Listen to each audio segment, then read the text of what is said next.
अभी सब्सक्राइब करें हमारे चैनल माँ दुर्गा म्यूजिक को और साथ में बेल आइकन जरूर दबाएं ताकि ऑल नोटिफिकेशन आप तक जल्द प्रेम से बोली कौड़ी कामाख्या वाली मैया की।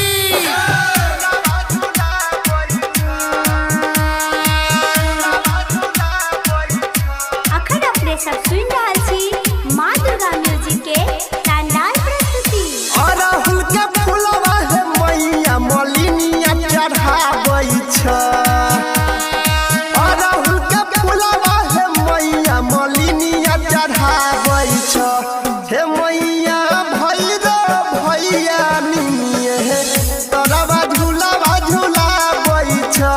हे मैया भैरव भैया निमिये तोरवा झूलावा झूलाबै छ। अरहुल के फूलवा है मैया मलिनिया चढ़ाबै छ। अरहुल के फूलवा है मैया मलिनिया चढ़ाबै छ। हे मैया भैरव भैया निमिये तोरवा झूलावा झूलाबै छ। हे मैया भैरव भैया निमिये तोरवा झूलावा झूलाबै छ।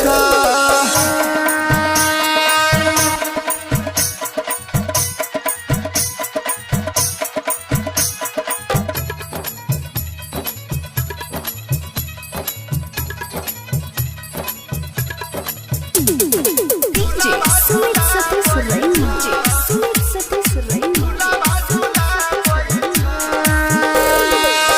दर्शन करैले मैया लागै छ भीड़ है सबके तू बदलै छ मैया तकदीर है।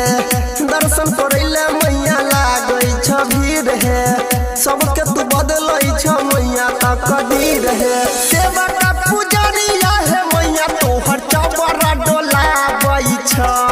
सेवा का पुजरिया है मैया तोहर चौबरा डोलाबै छ। हे मैया भैरव भैया निमिये तोरवा झूलावा झूलाबै छ। हे मैया भैरव भैया निमिये तोरवा झूलावा झूलाबै छ। DJ सुमित सतीश रैना। सुमित सतीश रैना। अभी आप सुन रहे हैं देनवाही से माँ दुर्गा म्यूजिक की प्रस्तुति।